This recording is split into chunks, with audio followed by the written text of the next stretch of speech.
if you don't take any stand, then you're, going along with it. Right. And then you will feel ashamed after everything is done and you were a part of it. Do you want to be that person? She said. Mm-hmm. And it made me think, no, I don't want to be that person. So maybe I'm going to start saying what I think now.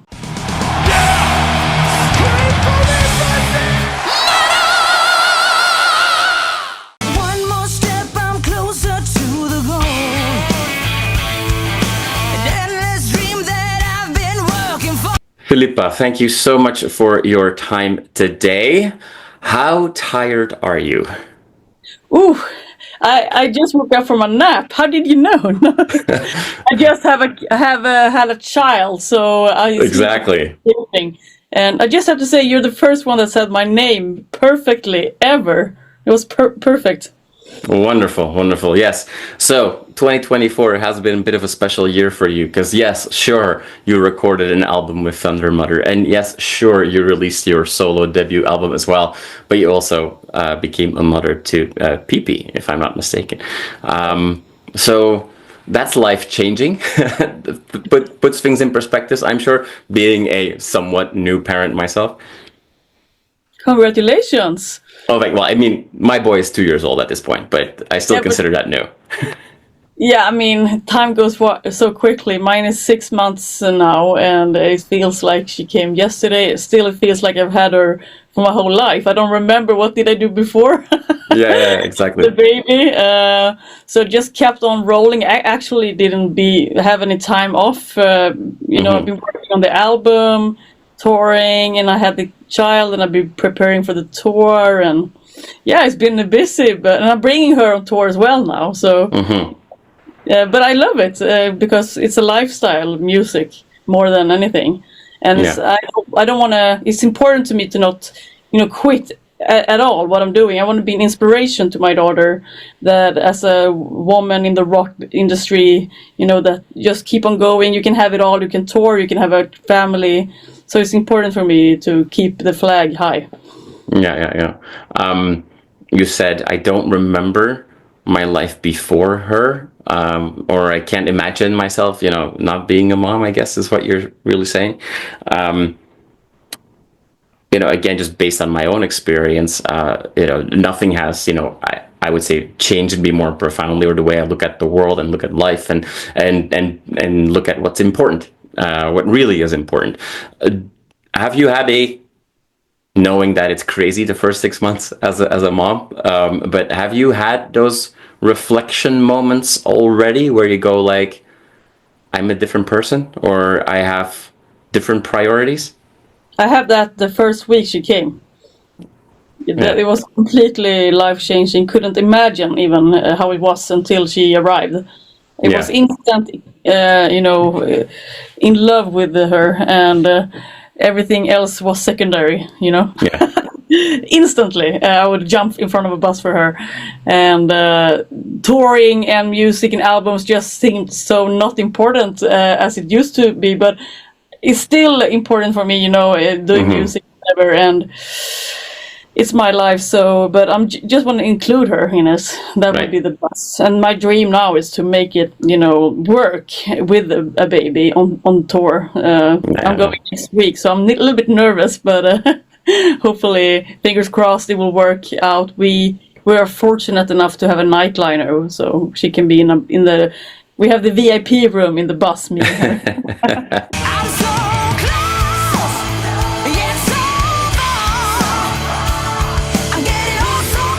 I mean, obviously, I want to focus on everything that's new, and maybe we'll touch back on your solo stuff as well and all those plans that you're talking about. But and I'm sure that you're bored of these questions. This is the first time I get to talk to you, so do want to ask you about working with the band now and going through this cycle. A bit of I mean, this is not necessarily like the new start because you have already been touring with this lineup. I've seen you played Grass Pop a few years ago in Belgium. But this is Mark III of the band, let's call it. You've had lineups go a couple of times now. Has that what are the lessons you took from that? Like, are you doing things differently, or are you, what have you taken out of those roller coasters of years? It happened once, I think it was in 2017, I think it happened for the first time, and then in 2022, if my memory serves me right. How do you do things differently now? Do you have different conversations when new people come into the band? Help me understand. Well, I had the previous lineup was for 7 years. Let me just say that is a long time in rock and roll. Right. That's longer than Motley Crue was together. So everyone seems to, think I'm a bad person somehow, just firing everyone, changing people.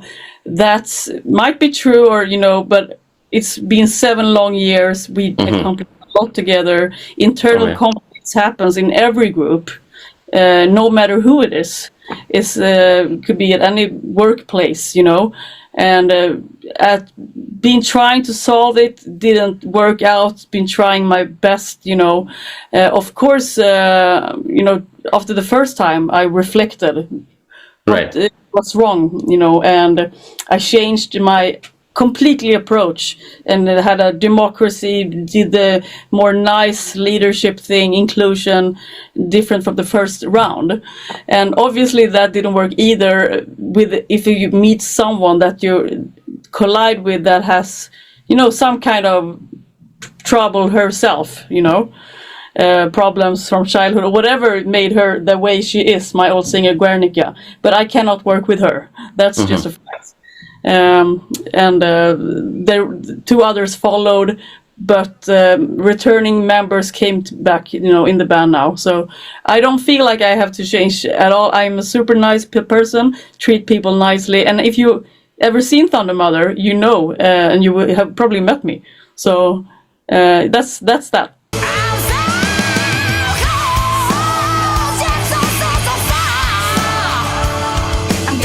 It is the same band going forward. I started the band 2009, produced the first 3 albums, written all the songs in all the albums. I've let people in on the songwriting, and since I did, it became much more successful band. Became more successful for the last 3 albums, and I continue to work with other people and write music with, on this album, Dirty and Divine, mostly with our singer Linnea Wikström. Exactly. So you are in an extremely interesting, fun scenario that few bands are these days. When you release your album, you're actually playing live. You're actually starting a tour on that. Because in today's world, most bands that release an album, that means that you're sitting behind a computer with 5 phones around you and just, commenting or liking or reacting to all the messages you get and what have you, because it's a digital world these days. Exactly. That for somebody that loves touring as much as you do, there's I don't think anybody can doubt that. That must make you feel very, very happy. I'm very happy that you are over at Grasspop and stuff as well, touring and watching bands from Canada. That's great, I think. And yes, we're releasing it on the same day we're starting the tour. That just felt natural to us. We are a touring band. I want to do a live album at some point. That's how we recorded it. We had a few days off in the middle of a tour, went to the studio, recorded it in 4 days, went straight back to the stage. We recorded it live as well, the album, because we are such a well together, welded group. Music. Yeah. Well-oiled machine, if you will. Well-oiled machine. Thank you. There you go. What can we expect from this tour, though? Because, we've had quite a few singles for this album that came out, but songs like Can You Feel It or American Adrenaline that have not been released, I've had a chance, obviously, to listen to the full album already. Those are all songs that I would expect to do really well in a live setting. But with, 5 previous albums, there... And Take the Power as well. I was going to come to that song later for absolutely, because I think that's spoiler. I think that's my favorite song on the album. That's a really popular, I guess. Exactly. Now that you have 6 albums, it becomes more and more difficult, obviously, to build that set list. But so what can we expect? Is it going to be heavy on the new album, which I think it could be? But you also have I don't want to call you a legacy band because that just makes you feel old, but there are some songs on the wish list. We have to play a few songs, yeah. Exactly, you have to, right? You know, Motorhead had to play Ace of Spades as well, as even if they played it 5,000 times. Lemmy always said there's one person at the show for the first time, and they really hope to hear that song, so I have to play it. What can we expect from this tour? Well, since we couldn't decide on a set list, we just loved the whole album. we rehearsed the whole album. Okay, good. So we're gonna have a little private party for friends on Friday, playing the whole album. Actually, here in Stockholm, Nice. just trying it out, and then we had the opportunity to change the set list up every day if we want to. Okay. But for now, it's hard to even narrow it down. We have so many songs. We had to take away a few, but we could only take away 3 so far. So it's right now it's 2 hours long set list. So we have to do something till next week. But we're not there yet, unfortunately. Yeah. We know right now we're playing everything, when we're rehearsing. Awesome. So everybody watching this, go to multiple shows. We're spontaneous. Good. All right, so let's go to Take the Power. You mentioned it already. I think it is my favorite song of the album. I know it wasn't. I know it wasn't written for that. But unfortunately, a couple of weeks ago, women were denied to break a certain glass ceiling, and this song seems to have taken an even stronger meaning now. What's your take on that? You said it. I think you said before, like that you've been, carrying the flag for women in rock, and that's obviously a male dominant. I mean, I know, and you know that behind the scenes there are many women at labels and PR teams and at stagehands at this point. So it's definitely a different world than it was 20 years ago. But not to turn this conversation too political, but if you're looking at the rise of populism, right, of right-wing mentality, a lot of conservative approaches, trying to restrict women in many different capacities. What's your take on that? And does this evolution make a song like, Take the Power so much more meaningful today? Yeah, we this is the first time I have to say we have something even a little bit political in a song. Thundermother is supposed to be biased. Rock and roll is our religion, Right. But we just felt like we had to do something. Then people can interpret it how they want, But obviously, that is something we just think is not okay. Obviously, as women, and regarding the industry. I can't speak for all, but I still, to this day, see problems being a woman in the rock industry. Having female crew members getting not well treated, for example, right, from promoters, could be anything. It is something often, even from, really high up people in agencies we you talk to, can be patronizing. I don't know if it's just because we're women or if it's just because we're not a huge band. It could be also that, any band, could be bad treated, but it still exists some feeling that it's some 100% yet. Also, we could be very threatening, as girls, cocky girls playing rock and roll, don't take no bullshit, have strong opinions. It's a frightening, people could be afraid of us. We're scared. Yeah. Hey daddy, can I join the army? I think I'm ready. Based on your own experiences, and I know that you still see bad stuff, and I'm sure you get really terrible comments, or heartbreaking comments from fans that share stuff with you, and sometimes hopefully also hopeful ones. Like, are you hopeful in the evolution that what's going on, even if it's not a perfect world? Right now, I'm filling out this book for my daughter, what happened on the first year of her life. And it's a little bit sad filling it out. I'm a little bit ashamed of where the world is right now. My daughter. As a girl, and what's happening right now? Oh, it's bombs every night in Sweden now. Something going up in every part of Sweden, wherever it is. In the nice parts too, there's bombs going off in every. It's crazy. So I just leave it blank, or try to be smoother with it. But it's of course hope is there. It's just disappointing, I guess. And my thoughts, you don't even want to go there, really. I just think I have to do what I can. Yeah. And it's hard to think like that when the world is so big and as it is. But it's you still just have to think that you do what you do, and so you can sleep well at night, I guess. Yeah. Does that mean that we should expect in the future more songs like "Take the Power" versus "Hey, let's go and party and rock and roll all night"? I mean, which don't have to be mutually exclusive, obviously. Like we can take the power while rocking out. I have this discussion with my bandmates all the time. Where what should we do and where do we go from here? Yeah. And because I said I refuse to take a stand anyway in anything and whatever. And then Linnea so wisely said, but if you don't take any stand, then you're going along with it. Right. And then you will feel ashamed after everything is done and you were a part of it. Do you want to be that person? She said. And it made me think, no, I don't want to be that person. So maybe I'm going to start saying what I think now. Hey baby, can I tell you a secret? You wanna hear it? Alright. And baby, I mean, obviously, we're all excited about the Thundermother album coming out and the tour and what have you. But I do want to touch with you on the solo album that you released as well, which Americana, country-ish, bluesy-ish, southern rock album. Yeah. That you wrote on the road in the States. It's your journal made into songs.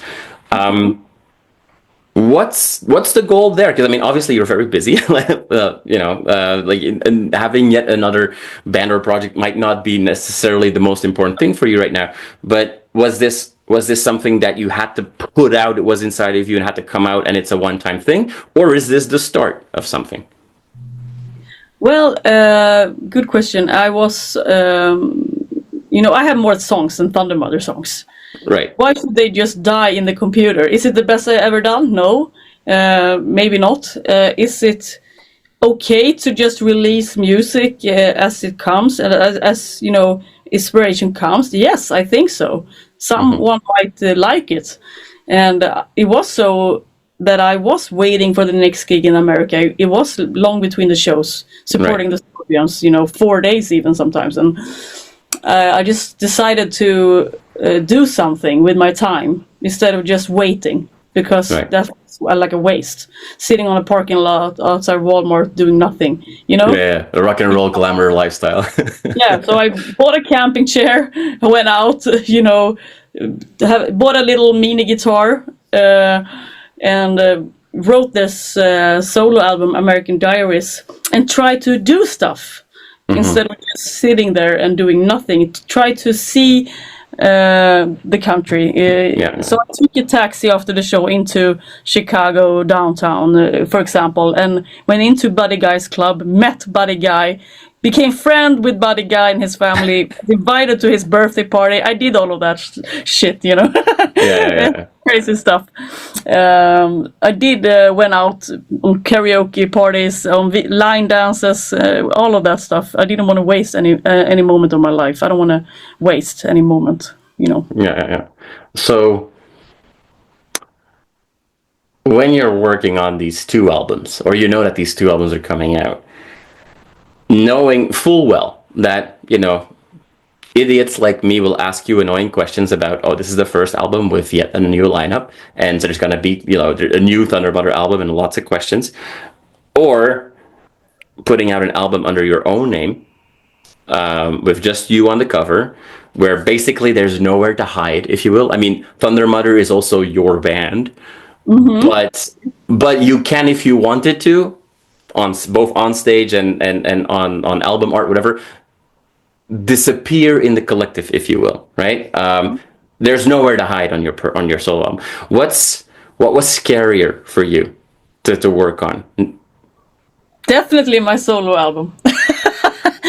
And when I'm on the cover, because I'm known as the ultimate crazy rocker on stage, being, doing all the crazy, playing my guitar riffs and doing that.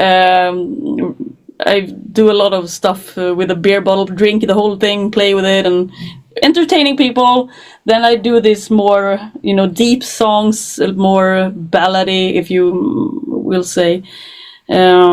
I just felt an urge to do that, and I decided to not go in the rock direction at all. Mm-hmm. Because, as you say, Thundermother's my band. If I would do a rock song, I would put it into Thundermother, because that's my priority.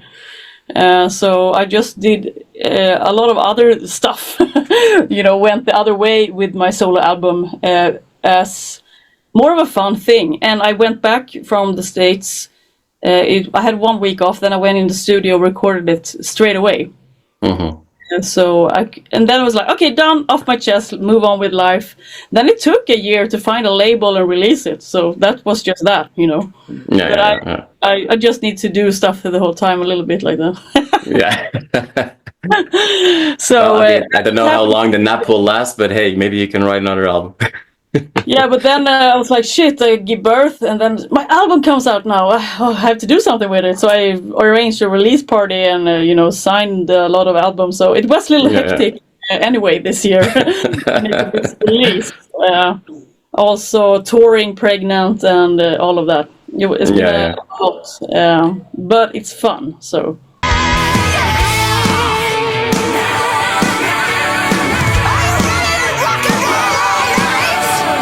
No new albums maybe this year. Who knows? You might find 2 more days on tour, and all of a sudden we have another album out. But taking care of a baby and to doing a lot of shows, because we're going to see you play a lot, is going to keep you very, very busy. So I do hope that everybody around you is there to support you.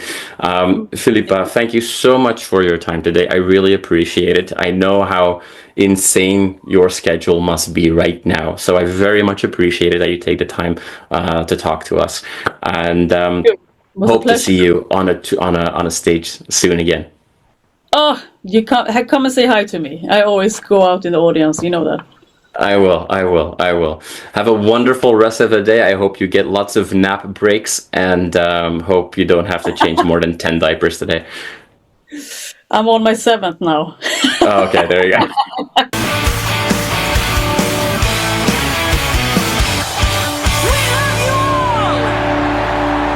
You are awesome for watching this video. Click right here to see more content like it and subscribe to the channel.